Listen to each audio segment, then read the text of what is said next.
नमस्ते कोडर्स, स्वागत है आपका जॉब वाले कोर्स लारावेल सीरीज के डे 5.2 में। आज का टॉपिक बहुत इंपॉर्टेंट है। Cedar factory dummy data Laravel में रियल प्रोजेक्ट के लिए कैसे यूज होते हैं, हम ये डीप में समझेंगे। यह वह पार्ट है जहां आप अपने प्रोजेक्ट को डमी डाटा से भर के टेस्ट कर सकते हो बिना मैन्युअली इंसर्ट किए। तो चलिए वीडियो स्टार्ट करते हैं, देखते हैं आज हम कौन कौन से टॉपिक देखने वाले हैं। टुडे टॉपिक्स में सीडर क्या होता है और यूज कैसे करते हैं, सीडर बनाना और यूज करना, फैक्ट्री क्या होता है, टिंकर से मैनुअल डाटा इंसर्ट करना, cedar rollback refresh, why this is important, interview question और लास्ट में असाइनमेंट। आगे बढ़ते हैं।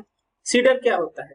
सीडर लारावेल का एक फीचर है जिसका काम होता है डेटाबेस में टेस्ट या डमी डाटा ऑटोमेटिकली इंसर्ट करना। यह स्पेशली कब यूज होता है? आप जब टेस्टिंग कर रहे हो, यूआई डिजाइन कर रहे हैं, रियल यूजर का डाटा अभी अवेलेबल नहीं है, तब हम इसका यूज करते हैं। टीम के साथ कोलैबोरेट कर रहे हैं, तब हम इसका यूज करते हैं। मान लो आप एक ब्लॉग डेवलप कर रहे हो जहां आपको 20 पोस्ट लिखने हैं, लेकिन आप बारी बारी सारे पोस्ट नहीं लिखना चाहते हो, जो कि काफी बोरिंग हो जाएगा। इसके लिए हम टिंकर का यूज करके एक ही कमांड से हम सारे पोस्ट क्रिएट कर सकते हैं। ठीक है, आपको समझ में आया होगा। आगे बढ़ते हैं। सीडर बनाना और यूज करना। सीडर कैसे बनाते हैं? सीडर बनाने के लिए हम एक कमांड चलाते हैं, जो कमांड क्या है? php artisan make cedar user cedar. तो हमारा यूजर सीडर नाम से क्या होगा? एक सीडर बन जाएगा। और ये फाइल कहाँ होती है? डेटाबेस में सीडर्स के अंदर यूजर सीडर नाम की आपकी फाइल होगी। DB table user insert name demo user email demo@example.com password has make password. ठीक है, तो चलिए समझते हैं। डीबी टेबल क्या कर रहा है? बता रहा है कि आपको यूजर टेबल में क्या करना है? डेटा इंसर्ट करना है। इंसर्ट क्या कर रहा है? एरे के फॉर्म में यहाँ से डेटा ले रहा है जिसमें कॉलम और उसकी वैल्यू है। ठीक है, ठीक है। यहाँ नेम क्या है? कॉलम है, इसकी वैल्यू क्या है? डेमो है। ठीक है। ईमेल क्या है? ईमेल एक कॉलम है, उसकी वैल्यू क्या है? डेमो एग्जांपल वाला है। पासवर्ड क्या है? पासवर्ड एक कॉलम नेम है। और हैजमेक पासवर्ड क्या कर रहा है? यहाँ पे एक पासवर्ड बना रहा है। हैजमेक का यूज हम क्यों करते हैं? हैजमेक का यूज हम पासवर्ड को इनक्रिप्ट करने के लिए यूज करते हैं। ठीक है, आगे बढ़ते हैं। सीडर बनाना एंड यूज करना। सीडर को रजिस्टर करने के लिए क्या करना पड़ता है? आपको सबसे पहले डेटाबेस सीडर.php में जाना होगा और ये command $this call user cedar : class को रन करना होगा।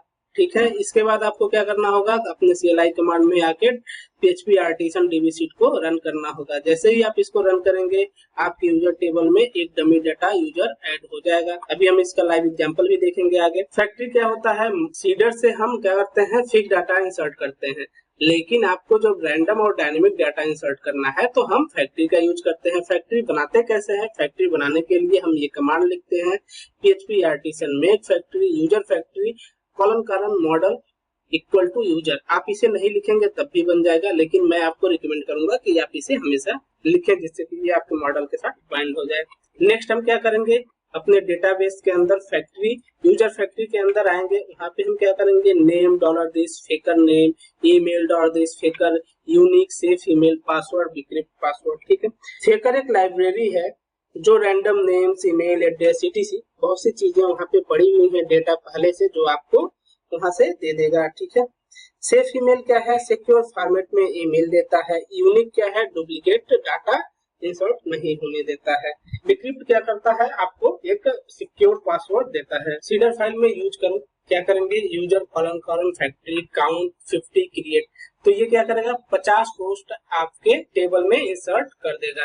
यहाँ पे देखिए रिजल्ट क्या है? 50 रैंडम यूजर क्रिएट हो जाएगा। ठीक है, आगे बढ़ते हैं। टिंकर से मैनुअल डमी डाटा इंसर्ट करना। टिंकर ओपन करो, उसके अंदर हम php artisan टिंकर नाम की कमांड रन करेंगे, जिसके बाद आपको एक सेल ओपन हो जाएगा जहाँ पे आपको ये कमांड लिखनी होगी। क्या लिखना होगा? php artisan make user create. ठीक है, column name value column value. ठीक है, पासवर्ड इनक्रिप्ट पासवर्ड। उसके बाद हमको क्या करना पड़ेगा? Factory user factory count 10 create. ठीक है, तो इससे क्या होगा? आपके डीबी में 10 डेटा इंसर्ट हो जाएगा। Cedar rollback and refresh. Rollback का मतलब है पिछले माइग्रेशन स्टेप को रिवर्स करना, यानी डेटाबेस का स्ट्रक्चर वापस से पुराने स्टेट में लाना। जैसे कि मान लो आपने गलती से कोई डाटा इंसर्ट कर दिया है जो कि गलत है, तो आप रोल बैक से उसे क्या कर सकते हो? वापस सेम स्टेट में ला सकते हो। इसके लिए क्या करते हैं? php artisan migrate rollback। ठीक है, अगेन उसके बाद हम php artisan migrate refresh seed कर देंगे, सारा टेबल डिलीट हो जाएगा, फिर से टेबल बन जाएंगे और माइग्रेट हो जाएगा, फिर से डमी डाटा सारे फिल हो जाएंगे। यहाँ कुछ और कमांड है, जैसे कि PHP आर्टिसन DB शीट क्या करता है, सीडर से डाटा इंसर्ट कर देता है। आर्टिसन माइग्रेट क्या करता है, लास्ट माइग्रेशन बैच को अंडू करता है। PHP आर्टिसन माइग्रेट रिफ्रेश क्या करता है, पूरा डेटाबेस स्ट्रक्चर डिलीट करके दोबारा भरता है। PHP artisan migrate refresh sheet क्या करता है, दोबारा डाटाबेस दोबारा बनाता है और डमी डाटा भी डालता है। PHP आर्टिसन माइग्रेट रीसेट क्या करता है, सभी माइग्रेशन को अंडू करता है, डिलीट टेबल्स। ठीक है, तो चलिए इन सबका हम प्रैक्टिस करके देख लेते हैं। तो सबसे पहले हमें क्या देखना है, तो चलिए पीछे चलते हैं। तो हम सबसे पहले सीडर बनाएंगे, ठीक है, यूजर सीडर। ठीक है, तो सबसे पहले हमको एक सीडर बनाना है, तो चलिए बना लेते हैं। सीडर बनाने के लिए command PHP artisan make cedar user cedar. ठीक है, तो यहाँ पे देख सकते हैं हमारा सीडर बन चुका है। माइग्रेशन में यहाँ सीडर्स में यहाँ देख सकते हैं यूजर सीडर बन चुका है। ठीक है, अब इसके अंदर हमको डेटा इंसर्ट करना है, तो चलिए डेटा इंसर्ट कर लेते हैं। तो सबसे पहले क्या करेंगे, यहाँ DB लेंगे, ठीक है, कॉलन कॉलम टेबल, टेबल का नाम क्या है हमारे यूजर्स। यूजर्स में क्या करना है हमको, इंसर्ट। अब ये देखिए में यहाँ क्या लेना है हमको, पहले सबसे पहले नेम। नेम में क्या है, मान लो हम डेमो यूजर देते हैं। ठीक है, ईमेल लेंगे demo@gmail.com। सॉरी यहाँ गलत हो गया है थोड़ा सा।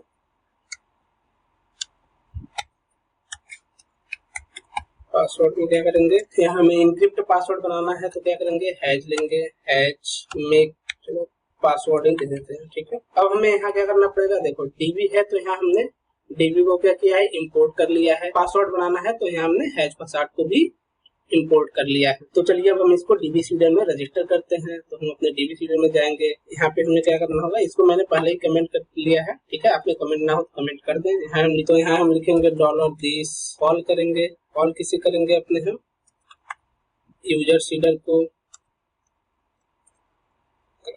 ठीक है, अब तो चलिए इसे हम रन कर लेते हैं, Ctrl+S करके सेव कर लेते हैं। इसको रन करने के लिए क्या करना होगा हमें अपने, तो इसे रन करने के लिए हमें अपने CLI पे आना होगा और यहाँ पे हमको लिखना होगा PHP artisan DB seed, inter करेंगे। यहाँ आप देख सकते हैं सीडिंग डेटाबेस में यहाँ रन हुआ और यहाँ पे डन हो गया। ठीक, इसका मतलब ये हुआ कि हमारा डेटा डेटाबेस में इंसर्ट हो चुका होगा। तो चलिए हम अपने डेटाबेस में देख लेते हैं ये इंसर्ट हुआ कि नहीं। तो देख सकते हैं यहाँ पे मैं अपने PHP माई एडमिन में आ चुका हूँ। यहाँ पे हमें क्या करना था, यूजर्स में जाना है और इसको हम एक बार रिफ्रेश करेंगे। तो देख सकते हैं यहाँ हमारे यूजर्स टेबल्स में नेम में डेमो यूजर, ईमेल में demo@gmail.com और पासवर्ड में हमारा इनक्रिप्ट पासवर्ड आ चुका है। चलिए आगे देखते हैं हमें अगला क्या, तो इसके अगला हमें क्या रखना, फैक्ट्री बनाना। ठीक है, तो चलिए इसे बनाते हैं। इसको बनाने के लिए कौन सा कमांड चलाते हैं, PHP artisan make factory user factory. चलिए इसे रन कर लेता हूँ। इसके लिए मैं चलता हूँ अपने CLI कमांड पे, PHP artisan make factory user factory. क्या करना है इसके बाद, column column model equal to user. ठीक है, इंटर कर देंगे। तो यहाँ क्या दिखा रहा है, फैक्ट्री डाटा ऑलरेडी एग्जिस्ट, मतलब मैंने पहले ही बना लिया है। आप लोग इस कमांड से बना लें। यहाँ पर मैंने पहले से ही name $this faker name, email $this faker unique safe email और पासवर्ड को $this decrypt पासवर्ड पहले से ही लिख लिया है ताकि समय कम लगे। ठीक है, इतना हो गया। अब अगला हम देखते हैं आगे हमें क्या करना है। अब हमें क्या करना है, सीडर फाइल में यूज करना है। ठीक है, यूजर को और कितने क्रिएट करने हैं, 50। चलो मैं क्रिएट कर लेता हूँ। आते हैं यहाँ पे आएंगे, इसको कमेंट कर देता हूँ। यहाँ पे क्या करना है, हमें यूजर फैक्ट्री काउंट कितने चाहिए, 50। तो चलो मैं 20 कर लेता हूँ। ठीक है, क्या करना, क्रिएट कर देते हैं। अब हमें क्या करना पड़ेगा, यहाँ पे हमने यूजर लिया तो इसको यूज कर लेते हैं, यूज एफ मॉडल यूज। हो गया। तो अब हमने क्या किया है, यहाँ पे user colon factory count 20 create. इससे क्या होगा, हमारे 20 पोस्ट क्रिएट हो जाएंगे और यहाँ इंपोर्ट कर लिया हमने मॉडल यूजर को। ठीक है, डेटाबेस सीडर में चलते हैं, इसे कॉल कर लेते हैं। तो पहले से कॉल है $this call user cedar colon class. ठीक है, तो चलो अब इसे हम रन कर लेते हैं। तो इसके लिए हमें क्या करना पड़ेगा, अपने CLI कमांड पे आना पड़ेगा और यहाँ पे लिखना होगा PHP आर्टिसन DB सीड। ये देखो हमारा डेटाबेस में इंसर्ट हो चुका है यूजर टेबल के अंदर। तो चलिए हम देख लेते हैं अपने टेबल में। यहाँ पे हम अपने टेबल पे आ चुके हैं। यहाँ पे इसको रिफ्रेश करेंगे और ये देख सकते हैं हमारा 20 डाटा इंसर्ट हो चुका है, एक पहले से ही था। ठीक है, तो हमने अभी फैक्ट्री से डेटा इंसर्ट करना सीखा। अगला स्टेप देखते हैं हमें क्या करना है। अगले स्टेप में हमें टिंकर से डेटा इंसर्ट करना है। ठीक है, तो चलो ये भी कर लेते हैं। सबसे पहले हमें क्या करना पड़ेगा, टिंकर क्रिएट करना पड़ेगा। तो अपने CLI पे चलते हैं। तो चलो यहाँ पे हम अपने टिंकर को रन कर लेते हैं। इसके लिए हमें कमांड लिखना पड़ेगा php artisan टिंकर। ठीक है, ये हमें हमारा सेल ओपन करके दे दिया है। यहाँ पे हमें यूज करना पड़ेगा सबसे पहले यूज बैकस्लैश क्या कर रहे हैं मॉडल्स के अंदर यूजर में हमें डेटा इंसर्ट करना है। करना हमको यूजर कॉलम क्रिएट करना है। ठीक है, नेम चलो मैं लिख लेता हूँ फिर आपको बता। ठीक है, तो यहाँ देख सकते हो मैंने यूजर कॉलम क्रिएट नेम में मैंने रामपाल, ईमेल में rampal@gmail.com और पासवर्ड स्क्रिप्ट पासवर्ड कर दिया है। जैसे इंटर हम यहाँ करेंगे हमारा डेटा इंसर्ट हो जाएगा। ओहो, तो यहाँ देख सकते हैं पासवर्ड के बाद एक कॉमा लग गया है जो गलत है। चलो मैं इसे फिर से कॉपी कर लेता हूँ। यहाँ देख सकते हो हमने पासवर्ड के ऊपर यहाँ एक ऊपर कोट लगाना भूल गया, तो चलो उसे भी लगा लेते हैं। उसको मैंने कॉपी कर लिया। अगेन ऐसी गलतियां होती रहती हैं, सभी होगा, देखना है कहाँ गलती हुआ, बस इतना ही करना है। तो क्या करना है, ठीक है चलो अभी इंसर्ट इसको करते हैं। अनडिफाइंड ईमेल देख सकते हैं, ईमेल में भी यहाँ नहीं लगा है, तो हमने बहुत सारे मिस्टेक कर रखे हैं यहाँ पे जल्दी जल्दी के चक्कर में। तो चलो मैं इसे भी सही कर लेता हूँ। तो देख सकते हो यहाँ पे हमारा डेटा इंसर्ट हो चुका है आईडी नंबर कितने में 22 में। तो चलो देखते हैं ये इंसर्ट हुआ कि नहीं। इसके लिए चलना पड़ेगा हमको php my admin। तो यहाँ पे php my admin में आ चुका हूँ और क्या था हमारा 22। इस पे एक बार रिफ्रेश करते हैं। ये देख सकते हो 22 में rampal@gmail.com और पासवर्ड हमारा वितरित आ गया। तो चलिए अब इसके बाद हमें यहाँ पे मल्टीपल डेटा इंसर्ट करके देखते हैं। इसके लिए हमको फिर से वहीं जाना होगा अपने CLI टूल पे। यहाँ पे हमको क्या करना पड़ेगा, सबसे पहले तो हम अपने मॉडल को करेंगे यूजर कॉलम सेट ट्री। ठीक है, इसके बाद क्या करना है काउंट में हम 10 करा देंगे। क्या करेंगे क्रिएट। ठीक है, इंसर्ट करेंगे। ये देख सकते हैं हमारा 22 से 32 तक 10 डेटा क्रिएट हो चुका है।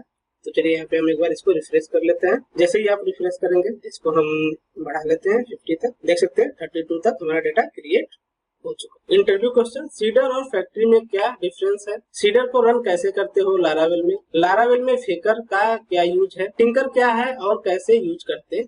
ठीक है, आगे बढ़ते हैं। असाइनमेंट आपके लिए, अपने प्रोजेक्ट में एक कैटेगरी टेबल बनाओ और फैक्ट्री सीडर का यूज करके 20 कैटेगरी इंसर्ट करो। ठीक है, बहुत ही सिंपल है, आप कर सकते हैं। असाइनमेंट 2 में क्या है, टिंकर का यूज करके 5 डमी डाटा आपको इंसर्ट करना है। असाइनमेंट 3 में क्या है, सीडर और फैक्ट्री दोनों का कॉम्बिनेशन यूज करो एक ब्लॉग पोस्ट मॉड्यूल के लिए। ठीक है, थैंक यू दोस्तों। अगर ये वीडियो आपको अच्छा लगा हो तो लाइक शेयर सब्सक्राइब जरूर करें, साथ ही साथ बेल वाले आइकन को भी प्रेस कर दें। मिलते हैं अगले वीडियो में, तब तक के लिए बाय बाय, जय हिंद।